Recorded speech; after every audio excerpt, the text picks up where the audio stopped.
Hi. Welcome to my YouTube channel Rehan talks. आज हम बात करेंगे एक इम्पॉर्टेंट टॉपिक की, जो है ट्रेडिंग प्लान। तो this is the fifth video in the series, जहाँ पे हम डिस्कस कर रहे हैं 7 steps guide on how to start investing. तो ये इसमें हमारा जो आज का पार्ट है वो है ट्रेडिंग प्लान इन प्लेस। तो ट्रेडिंग प्लान में क्या क्या चीज़ें आती हैं, उसमें हम अगर मोटे तौर पे बात करें तो हमारे पास होना चाहिए एक एंट्री और एग्जिट रूल्स। देन हमें अपनी रिस्क जो है उसको डिफाइन करना बहुत ही ज़रूरी है। और उसके बाद उस स्ट्रेटजी के ऊपर हमें ट्रेड जो है उनको मॉनिटर करना ज़रूरी है। तो ये ब्रॉडर 3 पार्ट जो है आज हम डिस्कस करने वाले हैं, और हम एक एग्जांपल लेंगे इसके साथ, ताकि हम इसको बेहतर तरीके से समझ भी सकें। तो पहला पार्ट जो है वो है एंट्री और एग्जिट रूल। ये मैंने जब शेयर किया था पूरा ओवरव्यू भी, तब मैंने ये बोला था कि बहुत ही इंपॉर्टेंट चीज़ है कि आप ये ज़रूर जानें कि आपका एंट्री जब हो रहा है उसी वक्त आपको एग्जिट क्या लेना है। चाहे वो स्टॉप लॉस हो, चाहे वो टारगेट हो। आप एक स्विंग ट्रेडिंग अगर कर रहे हैं तो आप मोस्ट प्रोबली कुछ टेक्निकल टूल्स इस्तेमाल करते हैं, जहां पे आपके पास एक वेल डिफाइंड पाथ जनरेट होता है। अदरवाइज अगर आप किसी ऐसे एंट्री लेवल ले लेंगे जो ब्लाइंड है, आपको पता ही नहीं है कि आप उसको एग्जिट कहाँ करेंगे, देन वो ट्रेड आपके लिए एक फेवरेबल ट्रेड नहीं बन सकता है। तो ये जानना बहुत ही जरूरी है कि हमें कहाँ पे एंटर करना है, कहाँ पे एग्जिट करना है। तो एंट्री कंडीशन के बारे में हम स्पेसिफिक जानकारी निकाल सकते हैं आप कुछ टेक्निकल इंडिकेटर्स यूज करके, जिसमें मेरा मानना है कि प्राइस एक्शन एक बहुत ही अच्छा तरीका है ये ढूंढने का। देन एग्जिट रूल्स सेटअप करना जरूरी है, क्योंकि सबसे इम्पोर्टेंट है स्टॉप लॉस। अगर आप एक प्रॉपर स्टॉप लॉस नहीं ले रहे हैं तो आपको पता ही नहीं है कि ट्रेड को एग्जिट कहाँ करना है। नेक्स्ट इंपॉर्टेंट पार्ट है रिस्क टॉलरेंस, कि बहुत ही इंपॉर्टेंट चीज़ है, क्योंकि ये आपको पता होना चाहिए कि आप एक ट्रेड में कितना कैपिटल डिप्लॉय करेंगे, और उस ट्रेड में आप मैक्सिमम कितना रिस्क ले सकते हैं। तो ये आपका डिटरमाइन करेगा कि आप अपने कैपिटल को सेफ रखते हुए नंबर ऑफ ट्रेड्स प्लान कर सकें। अगर आप एक ही ट्रेड में अपनी सारी कैपिटल लगा देंगे तो then it will be blocked for another trades, और वहीं पे आपका रिस्क जो है वो बहुत ही बढ़ जाता है। अगर ट्रेड आपके फेवर में गया तो then it's a wonderful return, otherwise you will lose large part of your capital. दूसरी इंपॉर्टेंट चीज है रिस्क टू रिवॉर्ड रेशो। ये बहुत ही इंपॉर्टेंट फैक्टर है, क्योंकि ये डिटरमाइन करता है कि एक ट्रेड जो आप ले रहे हैं उसमें आप कितना रिस्क लेंगे और आप कितना प्रॉफिट टारगेट कर रहे हैं। तो इसमें आइडियल रेशो जो होता है वो 1:2 है। यानी कि अगर आप 1 रुपए का रिस्क ले रहे हैं तो आपके पास 2 रुपीज का प्रॉफिट आना जरूरी है। इसका एग्जाम्पल हम क्लीनली ये समझ सकते हैं। Let's give me an example, कि मैं आपको एक एक्सेल पे कैलकुलेशन करके बताता हूँ। तो मान लीजिए रिस्क टू रिवॉर्ड की एग्जांपल के लिए हमारे पास 10 ट्रेड्स हमने लिए। अगर हमने एक ट्रेड के ऊपर रिस्क लिया 1 रुपी, और अगर हम एक ट्रेड के ऊपर रिवॉर्ड मान के चल रहे हैं कि हम 2 रुपए कमाएंगे, तो हमने 5 विंस एंड 5 लूजिंग ट्रेड्स लिए। इसका मतलब है हमारा 50% का विन रेट है।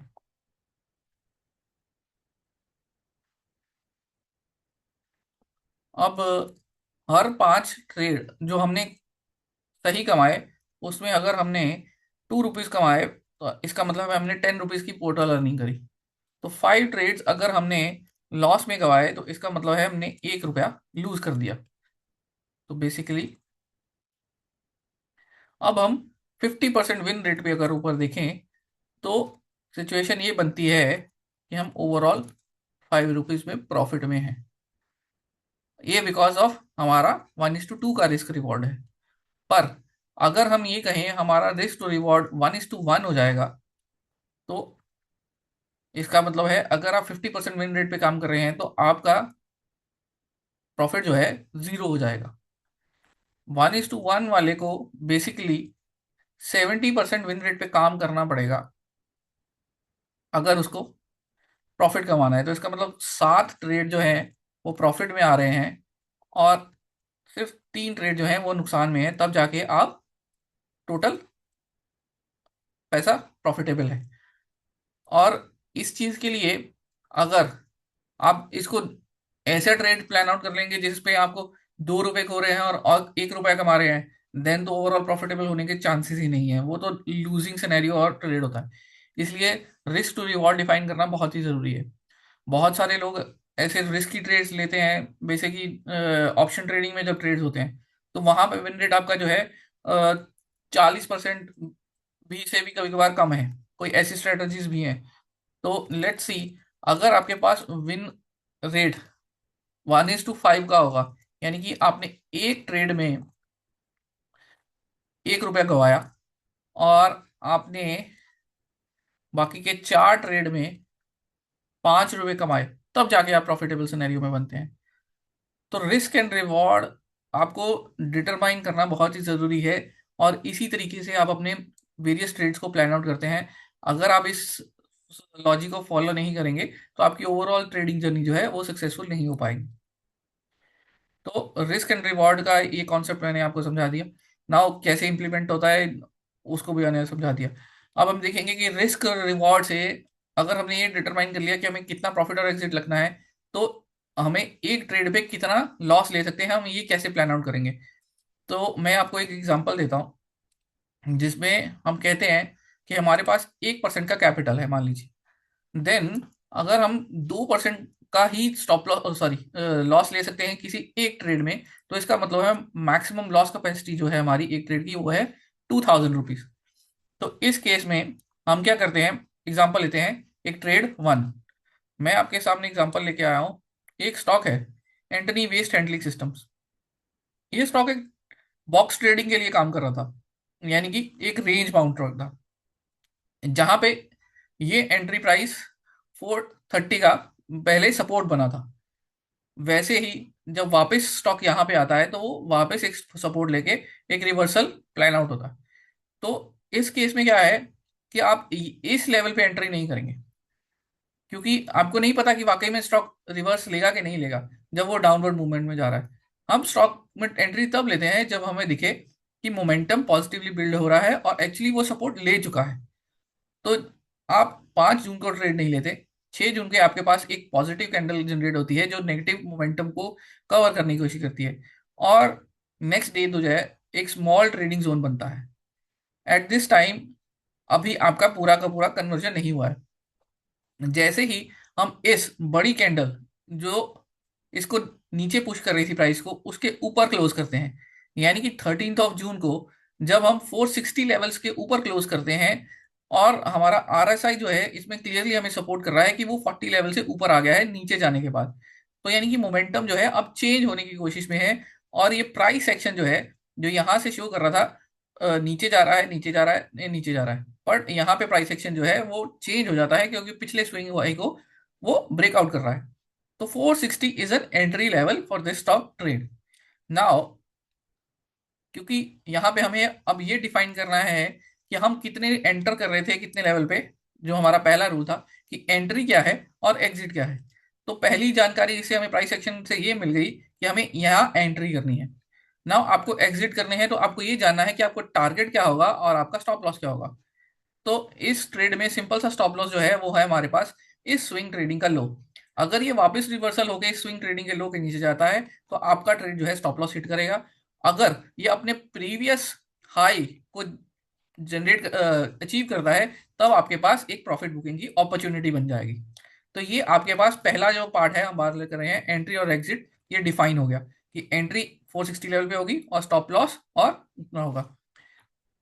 नाउ नेक्स्ट क्वेश्चन इज कि आप इसमें रिस्क कैपिटल कितनी लगाएंगे। आपको ये जानना है कि आप इस ट्रेड में कितने पैसे लगा सकते हैं। तो ये आपको ये जानकारी कैसे मिलेगी। नाउ हमने ये डिफाइन कर लिया कि हम मैक्सिमम लॉस कितना ले सकते हैं, 52 रुपीज का एक शेयर के पीछे। Now let's do the calculation. अगर हम हमारे पास मान लीजिए 15,000 रुपए का कैपिटल हम डिप्लॉय करने की कोशिश कर रहे हैं, which is basically equal to 15% of your one trade. तो 463 का एंट्री होने के वजह से आपके पास 32, आप दोनों को डिवाइड करेंगे और आपके पास 32 क्वांटिटी जो है जनरेट होगी। तो इसका मतलब 32 शेयर्स इन्वेस्ट कर सकते हैं अगर आप 15,000 का टोटल इन्वेस्टमेंट प्लान करते हैं। अब हमें पता है कि हमें किसी एक ट्रेड के ऊपर 2,000 से ज्यादा का लॉस नहीं लेना है, अदरवाइज ये हमारी कैपिटल को हिट करेगा। तो अगर हम कैलकुलेट करें 32 शेयर्स को के ऊपर पर शेयर लॉस हम कितना ले सकते हैं, वो है 61। तो अगर हम 61 का लॉस प्रॉपरली ले सकते हैं और हमारा रिस्क टू रिवॉर्ड का जो एंट्री हम प्लान आउट कर रहे हैं वो 52 है। नाउ अगर हमारा एसएल का लेवल जो है हमारे इस नंबर से, जो मैक्सिमम लॉस पर शेयर लिया जा सकता है, उससे कम आ रहा है, तो इसका मतलब है हम इतने शेयर्स जो हैं उसमें खरीद सकते हैं और 15,000 का इन्वेस्टमेंट यहाँ पे किया जा सकता है। नाउ लेट्स सी, अगर हम यहाँ पे 20,000 इन्वेस्ट करने की कोशिश करें, अगर हम यहाँ पे 20,000 इन्वेस्ट करने की कोशिश करते तो हमारे पास शेयर्स 43 शेयर्स आ सकते थे। बट जब हम मैक्स लॉस पर शेयर कैलकुलेट करने की बात करेंगे तो इसका कहना है कि हम 46 रुपीज से ज्यादा का एक शेयर के ऊपर लॉस नहीं ले सकते। नाउ हमारा ट्रेड मैनेजमेंट जो कहता है वो कहता है 52 रुपीज का एसएल लगेगा।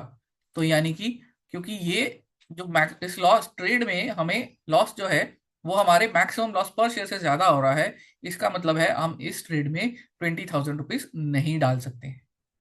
तो ये बिल्कुल भी एडवाइजेबल नहीं है। तो आपको मैक्सिमम अमाउंट 15,000 या फिर इससे नीचे ही इसमें इन्वेस्ट करना है। तो ये एक सिंपल सा थंब रूल है। आपने कैलकुलेट किया कि आपका टोटल कैपिटल का कितना मैक्स लॉस आप एक ट्रेड में ले सकते हैं, उसको आप डिवाइड करेंगे नंबर ऑफ क्वांटिटी से, वहां पे आपके पास आएगा मैक्सिमम लॉस पर शेयर। अगर आपका मैक्सिमम लॉस पर शेयर आपके ट्रेड मैनेजमेंट के अकॉर्डिंगली आपके एसएल लेवल से ज्यादा है तो आप उसमें ट्रेड कर सकते हैं, अदरवाइज आपको वो ट्रेड नहीं लेना चाहिए और आपको लोअर कैपिटल पे जाना चाहिए। और अगर हम देखते हैं कि हमने ये सोचा कि हम 10% ऑफ द कैपिटल इसमें इन्वेस्ट करते हैं, तो इसका मतलब है हमारे पास मैक्स लॉस के चांसेस जो थे वो 92 थे। तो वो नंबर 52 से ज्यादा है, इसका मतलब हम ये ट्रेड ले सकते हैं। But at the same time हम देख रहे हैं कि हम अपनी ज्यादा कैपिटल डिप्लॉय करेंगे अगर किसी प्रॉफिटेबल ट्रेड में, तो हमें प्रॉफिट भी ज्यादा होता है। तो आप ये भी चेक कर सकते हैं कि अच्छा हम 12,000 भी इन्वेस्ट कर सकते हैं। और इस तरीके से आप चेक करते करते अपने हिट एंड ट्रायल के साथ एक सही लेवल ऑफ कैपिटल के पास पहुंच जाते हैं। जो रिस्क कैपिटल आप ले सकते हैं वो है इस वक्त आपकी 15,000। नाउ दूसरा पार्ट जो रिस्क एंड रिवॉर्ड का था, अगर इस ट्रेड में आपका स्टॉप लॉस का लेवल जो है 52 का है, तो रिवॉर्ड इससे जो है वो 2 गुना होना चाहिए, तब जाके आपके लिए ट्रेड वाइबल ट्रेड बनता है। तो अगर हम यहाँ पे देखें तो हमारा टारगेट जो है वो 583 है। तो हमारा टारगेट जो बनता है वो हमें 121 रुपीज का प्रॉफिट देता है अगर ये ट्रेड हमारे फेवर में जाता है। तो इसका मतलब है अगर हम 52 रुपीज लूज कर रहे हैं तो हम 121 रुपीज कमाने की कोशिश कर रहे हैं। तो ये ट्रेड 1 रुपीज रिस्क तो 2 रुपीज रिवॉर्ड से ज्यादा का है। तो इसका मतलब है हम इस ट्रेड को ले सकते हैं, ये ट्रेड हमारे लिए वाइबल है। तो ये एक छोटी सी एग्जांपल है जिसे हम ये समझे कि हमें कैसे एंट्री डिफाइन करनी है, हमें कैसे एग्जिट डिफाइन करना है, देन उसके बाद हमें एक ट्रेड में कितनी कैपिटल डिप्लॉय कर सकते हैं और हमें रिस्क एंड रिवॉर्ड कैसे मैनेज करना है। Now third part in the trading plan is monitor and review, track performance. ये बहुत ही ज्यादा जरूरी है। जब आप एक स्ट्रैटेजी को लर्न कर लेते हैं तो उस स्ट्रैटेजी की वायबिलिटी आपको तभी पता लगती है कि जब आप उन ट्रेड्स को मैनेज सॉरी ट्रैक करना शुरू कर देते हैं। तो सिमिलर लॉजिक से मान लीजिए इस स्ट्रैटेजी में हम बेसिकली लॉजिक यूज कर रहे हैं डबल बॉटम का। तो एक बार ने स्टॉक ने यहाँ पे अपना सपोर्ट लिया था, तो हम फिर से सोच रहे हैं कि यहाँ पे एक बार फिर से सपोर्ट आएगा। तो ये डबल बॉटम है, first and second. Then double bottom में एक रिवर्सल ट्रेड है जहां पे पुल बैक होने के चांसेस बन रहे हैं, तो हमने ये ट्रेड लिया। तो अब अगर आपने डबल बॉटम या ट्रिपल बॉटम, आप कोई चार्ट पैटर्न इस्तेमाल करना चाहते हैं जो आप लर्न कर रहे हैं, तो आप उस चार्ट पैटर्न के बेसिस पे कंटिन्यूसली कुछ मंथ्स तक ट्रेड लेंगे। यानी मान लीजिए आपके पास आपने महीने में 1 2 3 इसी लॉजिक के ऊपर ट्रेड आए, और इसी तरीके से आप अपने 4 5 महीने तक के ट्रेड एक ही लॉजिक पे जनरेट करेंगे, जिससे क्या होगा, आपके पास 20 25 ट्रेड एक ही लॉजिक पे जनरेट हो जाएंगे। तो आप अगर रिस्क रिवॉर्ड को सेम मैनेज कर रहे हैं और रिस्क कैपिटल को प्रॉपरली मैनेज कर रहे हैं, तो आपके पास एक जर्नल बनेगा कि आपने वो 25 ट्रेड्स लिए और उन 25 ट्रेड्स में आपके पास कितने ट्रेड जो थे वो विन की तरफ गए और कितने लूज की तरफ गए। तो देन आप ये कंपेयर कर सकते हैं कि आपका विन रेट जो है वो कितना है। अगर आपका विन रेट जो है 50% के ऊपर चल रहा है, तो इवन आप 1:2 रिस्क रिवॉर्ड के ऊपर काम कर रहे हैं, तो आपकी स्ट्रेटजी जो है वो लॉजिकल है, आप उसको कंटिन्यू कीजिए। बट अगर आप 1:2 की बजाय 1:1 पे चल रहे हैं, देन आपका विन रेट जो होना चाहिए वो 70% से ऊपर होना चाहिए। अगर आप 70% स्ट्रैटेजी में जनरेट नहीं कर पा रहे हैं तो आपको वो स्ट्रैटेजी छोड़नी पड़ेगी, और अदरवाइज आपको एडजस्टमेंट करना पड़ेगा। This is our last part, review and adjust. तो रिव्यू एंड एडजस्ट ये कहता है, अगर आपकी स्ट्रैटेजी में आपके पास विन रेट जो है लो है, तो इसका मतलब है आपको अपना रिस्क रिवॉर्ड बढ़ाना पड़ेगा। आप 1 रुपए रिस्क लेने के लिए 3 रुपए रिवॉर्ड वाले ट्रेड्स पे जाएंगे। तो इस तरीके से आप अपने ट्रेडिंग प्लान को एडजस्ट करते हैं, ताकि वो मार्केट के डायनेमिक्स को देखते हुए और स्ट्रैटेजी को देखते हुए एडजस्ट प्रॉपरली हो सके, और आपकी ट्रेडिंग जो जर्नी जो है प्रॉफिटेबल रहे लंबे समय के लिए। तो ये सारी जानकारी आज मैं आपके साथ शेयर करना चाहता था इस वीडियो में। सो आई होप कि आपको ये इंफॉर्मेशन यूजफुल लगे। तो अगर आपको ये इन्फॉर्मेशन यूजफुल लगती है तो I request you to please subscribe to my channel, और आप अपने सर्कल में भी इस वीडियो को शेयर करें, ताकि अच्छी चीज़ जो है वो ज़्यादा से ज़्यादा लोगों तक पहुंच सके। Thank you.